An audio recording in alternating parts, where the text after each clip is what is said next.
कहानी की शुरुआत में हम थियो नाम के एक शैतान लड़के को देखते हैं। वो वीडियो गेम का लालच देकर अक्सर अपना होमवर्क दूसरों से करवाया करता। घर में भी सामने से नहीं, पाइप पे चढ़कर खिड़की से अपने कमरे में घुसता। एक दिन थियो केला खाते हुए छत पर गया और उसने छिलका अचानक नीचे फेंका। तभी एक पोर्टल खुला और केले का छिलका हवा में गायब हो गया। थियो को जब छिलका नीचे गिरने की आवाज नहीं आई तो उसने पीछे मुड़कर देखा। वो कंफ्यूज हो गया और नीचे जाकर चेक किया कि छिलका तो नहीं है यहाँ पे। अब थियो ने अपना रोलर स्केट नीचे फेंका और फिर दोबारा से वही हुआ। वह भी हवा में गायब हो गया। अब थियो की हैरानी और बढ़ गई। उसने एक पत्थर नीचे फेंका और पत्थर भी गायब हो गया। अब वह अपने बड़े भाई ऑस्कर को इस पोर्टल के बारे में बताने गया। उन दोनों के माँ बाप नहीं थे तो अब वह अपनी दादी के साथ रहते थे।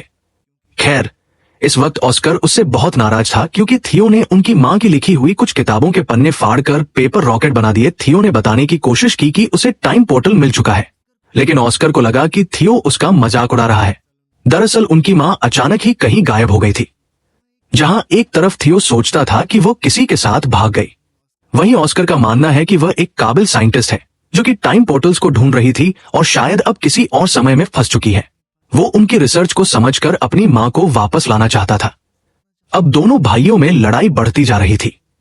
इसी बीच दादी ने उन्हें कुछ खाने के लिए बुला लिया।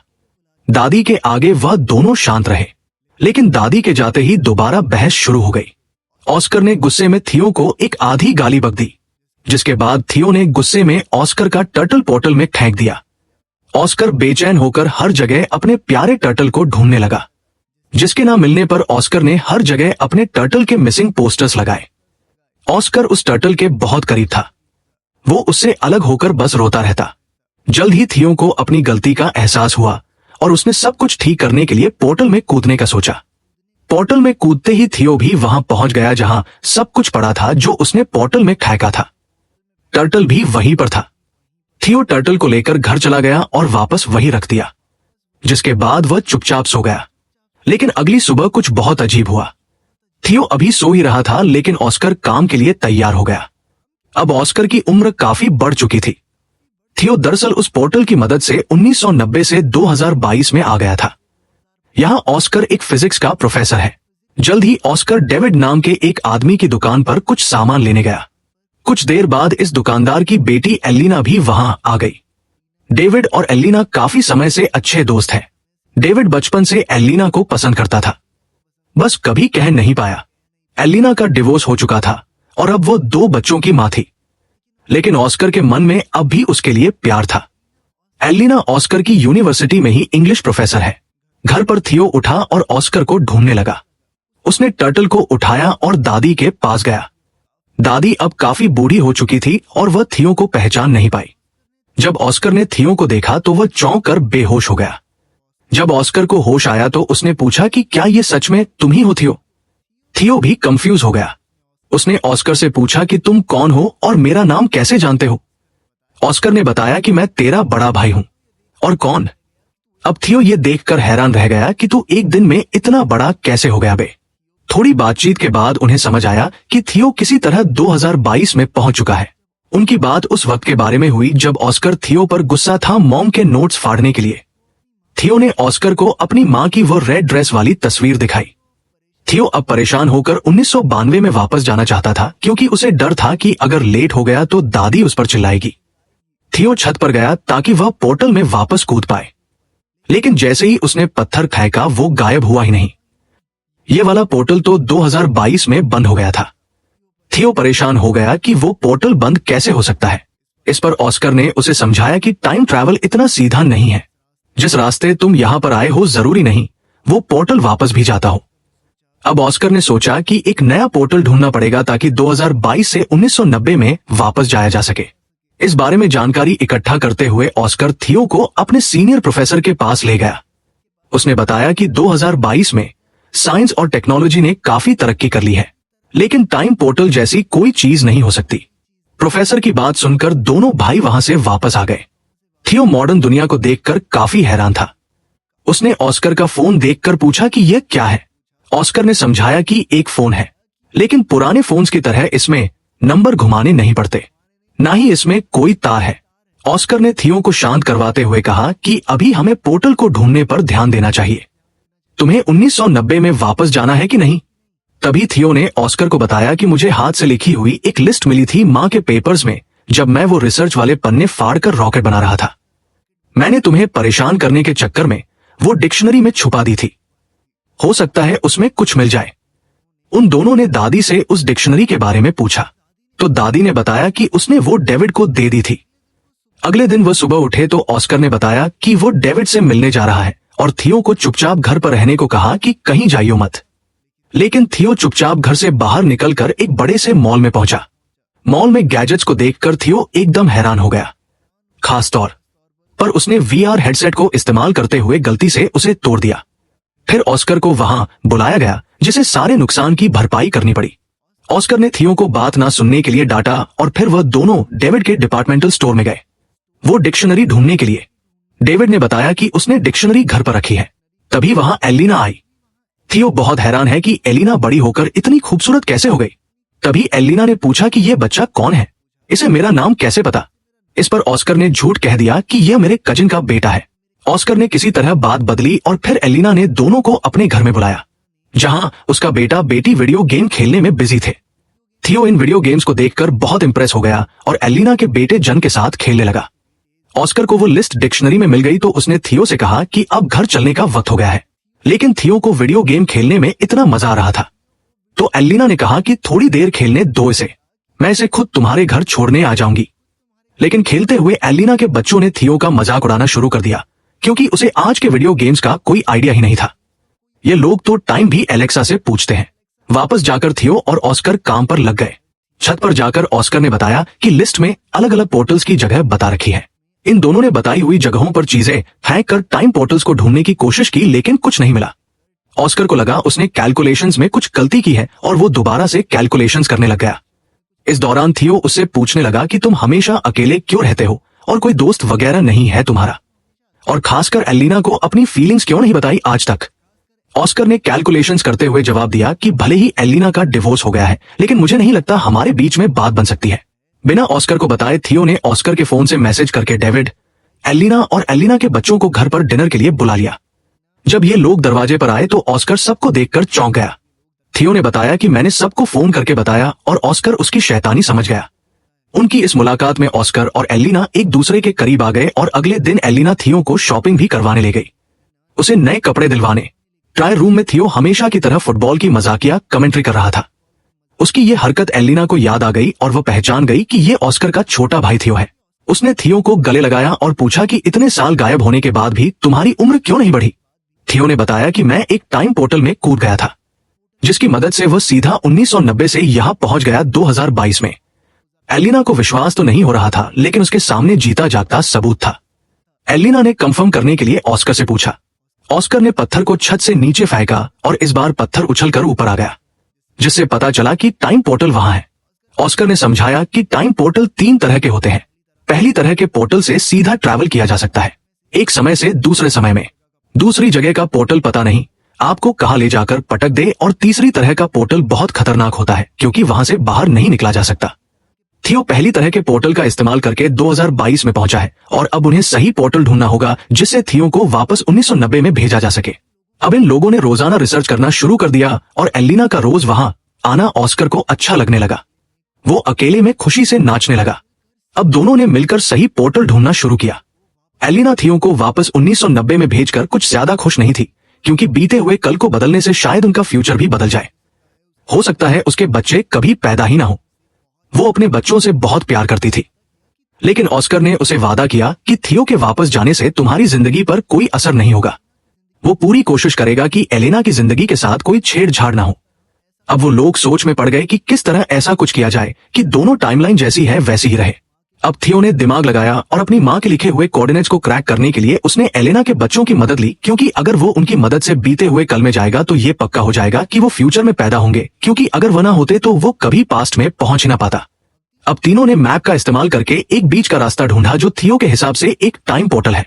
उसकी मदद से वह 1990 में वापस जा सकता है। एक्साइटेड होकर थियो ने बीच के पानी में छलांग लगा दी और ना चाहते हुए भी ब्रेंडा और नेथन को उसके साथ कूदना पड़ा, किनारे पर पहुंचते ही वो सब हैरान रह गए, क्योंकि वो शहर जहां से वह आए थे वहां अब सिर्फ पहाड़ थे, जिससे ये पता चला कि अभी वहां पर शहर बसा ही नहीं है। मतलब वो पास्ट में तो पहुंच चुके थे, लेकिन बदकिस्मती से 1990 की बजाय ये लोग और भी पीछे 1949 में आ चुके हैं। अब एक अनजान जगह पर फंसे हुए वो तीनों ये समझने की कोशिश कर रहे थे कि आखिर उनके साथ हुआ क्या। दरअसल इन तीनों ने दूसरी तरह के पोर्टल का इस्तेमाल किया था, जो उन्हें किसी भी रैंडम समय में पहुंचा देता है। वही 2022 में परेशान एलेना ने ऑस्कर को फोन करके बताया कि थियो और दोनों बच्चे गायब हैं। ऑस्कर ने बताया कि शायद उन्हें 1990 वाला पोर्टल मिल गया है और अब ऑस्कर और एलेना को भी उन्हें वापस लाने के लिए वहां जाना होगा। 1949 में इन तीनों के पास ना तो पैसे हैं, यहाँ पर उनका फोन भी काम नहीं कर रहा, और तो और अब तीनों बच्चे भूख से भी परेशान थे।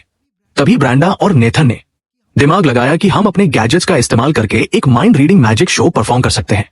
नेथन थोड़ा दूरी पर बैठ गया और ब्रांडा ने अपनी आंखें बंद कर ली। थियो एक बोर्ड पर नाम लिखकर सामने खड़ा हो गया। अब वायरलेस ईयरफोन्स का इस्तेमाल करके नेथन ने नाम पढ़कर ब्रांडा को बताया और लोगों को लगा कि ये जादू है। लड़की बिना देखे नाम कैसे बता रही है, इसके पास जरूर कोई शक्तियां हैं। ऑडियंस बहुत खुश हुई और सब तालियां बजाने लगे। इससे उनके पास पैसे तो आ गए, लेकिन जल्द ही पुलिस ने ये सब देख लिया। पब्लिक में बिना परमिशन ऐसा कुछ काम करने की मनाही थी। थियो ने जैसे ही पुलिस को आते देखा, उसने अपने साथियों को वहां से भागने का इशारा किया और तीनों तुरंत वहां से निकल गए। भागते हुए एक अनजान आदमी ने इन तीनों को किडनैप कर लिया और किसी अनजान जगह पर ले गया, जिससे अब इन बच्चों की जान पहले से और भी ज्यादा खतरे में थी। उधर 2022 में थियो और एलेना को 1990 के पोर्टल की एंट्री मिल गई। दोनों ने हाथ पकड़े और पोर्टल में कूद गए। एलेना सच में टाइम ट्रैवल करके ऐसा महसूस कर रही थी मानो सपना देख रही हो। 1990 में थियो के मिसिंग पोस्टर हर जगह लगे हुए थे। 1949 में बच्चों को किडनैप करके वो आदमी एक ऐसी गैंग के पास ले आया जो सरकार के विरुद्ध थी। गैंग के लीडर ने पूछा कि इन बच्चों को यहाँ क्यों ले आए, तो इस आदमी ने बताया कि यह बच्चे गैंग का सीक्रेट कोड जानते हैं। थियो ने कंफ्यूजन में पूछा कि कौन सा सीक्रेट कोड वर्ड। उस आदमी ने बताया कि जो सीटी की आवाज थियो ने पुलिस से भागने के लिए निकाली थी, वो इस गैंग का कोड वर्ड है। ये सीटी थियो को उसकी दादी ने सिखाई थी। तभी गैंग की एक जवान औरत वहां आई। ये थियो की दादी है जब वह जवान थी। थियो को पता चला कि उसकी दादी कभी इस गैंग की मेंबर थी। यहीं से उन्होंने वो सीटी बजानी सीखी है और उनसे थियो ने किसी को बताया नहीं कि ये उसकी दादी है, क्योंकि सब उसे पागल समझते, लेकिन वो इस औरत के गले लग गया। ये गैंग गवर्नमेंट के खिलाफ है, लेकिन लोगों की भलाई के लिए काम करती है और उनका इन बच्चों को कोई नुकसान पहुंचाने का इरादा नहीं था। इसीलिए वो तीनों अभी के लिए वहां सेफ है। दूसरी तरफ 1990 में ऑस्कर और एलेना बच्चों को ऑस्कर के घर में ढूंढ रहे थे, लेकिन वहां तो कोई भी नहीं था। अचानक उन्हें किसी की आवाज आई और दोनों कबर्ड में छुप गए। ये छोटा ऑस्कर है जो थियो के खो जाने के दुख में रो रहा है। फ्यूचर से आए ऑस्कर को यह देखकर बहुत दुख हुआ। 1949 में तीनों बच्चे उस गैंग के रहन सहन में ढलने शुरू हो गए थे, क्योंकि उन्हें लग रहा था कि वह जिस पोर्टल से यहाँ आए हैं वापस नहीं जा सकते। थियो की जवान दादी भी उनके साथ है, इसलिए थियो को ढलने में ज्यादा मुश्किल नहीं हो रही थी। थियो ने मौका देखकर अपनी दादी से कहा कि हमारे साथ एक फोटो ले लो, और साथ ही अपनी दादी से कहा कि इस फोटो को हमेशा संभाल कर रखना। जब आप बूढ़े हो जाओगे तब भी इसे फ्रेम करवा के रखना। इससे साल 1990 में दादी के फोटो फ्रेम में अचानक चेंज आ गया। अब इस फोटो में थियो, ब्रांडा और नेथन भी दादी के साथ है। थियो ने 1949 में इस फोटो के पीछे टाइम पोर्टल के कोऑर्डिनेट्स भी लिख दिए, जिससे 1990 में मौजूद ऑस्कर और एलेना को उसे ढूंढने में मदद मिल जाए। अब ऑस्कर और एलेना को लगा कि उन्हें वापस 2022 में जाना होगा, ताकि वह सही पोर्टल से 1949 में पहुंच सके और तीनों बच्चों को बचाकर वापस ला सके। एक बार 1949 में पहुंच गए तो सब लोग 2022 में जाएंगे और वहां से थियो को 1990 में वापस भेज देंगे। ऑस्कर और एलेना पहले 2022 में वापस गए और थियो के दिए हुए कोऑर्डिनेट्स का इस्तेमाल करके 1949 में पहुंचे। वहां थियो ने दादी की गैंग के मेंबर्स को बताया कि उसका भाई ऑस्कर उसे लेने आएगा, इसलिए दो लोग पहले ही वहां खड़े थे। दादी की सिखाई हुई सीटी जब इन लोगों ने बताई तो उसका रिस्पांस ऑस्कर ने वैसी सीटी बजा कर दिया, जिसके बाद ऑस्कर और एलेना को दादी की गैंग के पास ले जाया गया। एलेना अपने बच्चों को ठीक हालत में देखकर बहुत खुश हुई, लेकिन थियो अब वापस नहीं जाना चाहता था। उसे अब 1949 में ही अच्छा लग रहा था। ऑस्कर को यह सुनकर बहुत बुरा लगा। उसने थियो से कहा कि माना भाई, हम दोनों लड़ते हैं, लेकिन इसका मतलब ये तो नहीं कि एक दूसरे से प्यार नहीं करते। वो नहीं चाहता उसका छोटा भाई उसे छोड़कर चला जाए। ऑस्कर ने कहा कि तेरे जाने के बाद मैं कितना समय तुझे याद कर करके रोया हूं, तू सोच भी नहीं सकता। तभी वहां उनकी यंग दादी आ गई। ऑस्कर उसे देखकर हैरान था, लेकिन कुछ बोला नहीं। अब इन सबको 2022 में वापस जाने का टाइम पोर्टल ढूंढना है, इसलिए गैंग का एक आदमी उन्हें गाड़ी में छोड़ने जा रहा था। यह आदमी और कोई नहीं बल्कि ऑस्कर और थियो के दादाजी हैं। जल्द ही उन्हें 2022 में वापस जाने का पोर्टल मिल गया और अब ऑस्कर ने थियो को वापस 1990 में भेजने की तैयारी कर ली। वो वाला पोर्टल वो पहले ही ढूंढ चुके थे उस कंस्ट्रक्शन साइट पर। थियो वापस नहीं जाना चाहता था क्योंकि 1990 में उसके पास कोई नहीं है, उसके माँ बाप नहीं थे। वो बहुत अकेला महसूस करता था। उसने ऑस्कर से कहा कि मैं अब तुम्हारे साथ रहना चाहता हूं, तुम मुझे थोड़ी थोड़ी पापा की याद दिलाते हो। ऑस्कर ने बड़े प्यार से थियो को गले लगा लिया और समझाया कि 1990 वाला ऑस्कर भी बहुत अकेला है, उसे थियो की वहां बहुत जरूरत है। अगर तुम अच्छे से रहोगे तो मैं वादा करता हूं कि मेरा छोटे वाला वर्जन भी तुम्हारा बहुत ध्यान रखेगा। ना चाहते हुए भी थियो 1990 में चला गया, जहां उसके वापस आने से ऑस्कर की खुशी का ठिकाना ही नहीं रहा और उसकी दादी ने भी उसे बहुत प्यार किया। जब थियो से पूछा गया कि वो कहां था तो उसने दादी को एक झूठी कहानी सुना दी कि उसे एक गैंग ने किडनैप कर लिया था। थियो के जाने से परेशान और कंफ्यूज अब ऑस्कर भी इस बात पर भरोसा करने लगा कि शायद उनकी मां सच में उन्हें छोड़कर चली गई है और फ्रस्ट्रेट होकर मां की किताबों को उसने फेंकना शुरू कर दिया। लेकिन थियो ने वहां आकर अपने टाइम ट्रैवल की पूरी कहानी ऑस्कर को बताई। उसने ऑस्कर को 2022 का फोन भी दिखाया। ऑस्कर को उसकी कहानी पर पूरा भरोसा तो नहीं हुआ, लेकिन फोन देखने के बाद वह उसकी बात को झुकला भी नहीं पाया। दोनों भाइयों ने अब कभी भी टाइम पोर्टल का इस्तेमाल ना करने का फैसला किया और वर्तमान समय में खुश रहने का वादा भी। अब 2022 में दोनों भाई एक साथ हैं और जैसे ही घर की घंटी बजी, थियो ने ऑस्कर का मजाक उड़ाते हुए कहा कि तुम्हारी गर्लफ्रेंड एलेना आई होगी। थियो ने ऑस्कर से कहा कि अब तो अपने मन की बात बता दे, उसे डिवोर्स भी हो गया उसका। थियो ने जानबूझकर ऑस्कर को पहले ये सब नहीं कहा क्योंकि अगर वह ऐसा कर देता तो एलिना के बच्चे कभी पैदा ही ना होते और एलिना की जिंदगी पूरी तरह बदल जाती, जो उसने वादा किया था कि वो नहीं बदलेगा। लेकिन अब बिल्कुल सही वक्त था, बच्चे भी पैदा हो चुके, डिवोर्स भी हो गया। ऑस्कर ने जैसे ही दरवाजा खोला तो एलिना बाहर ही खड़ी थी और यहाँ से इनकी जिंदगी को एक नया मोड़ मिल सकता है। अब आखिर में सीन बहुत ही पुराने वक्त का दिखाया जाता है। एक पोर्टल खुला और उसमें से एक औरत निकली। यह वक्त बहुत पुराना है और लोगों को साइंस के बारे में कुछ भी नहीं पता। यह औरत कोई और नहीं बल्कि थियो और ऑस्कर की मां है। दिखाया जाता है कि वह एक साइंटिस्ट है, तो वो लोगों को साइंस के बारे में पढ़ाने लगी जिससे फ्यूचर में बहुत ज्यादा बदलाव आ सकता है। यहीं पर कहानी खत्म होती है।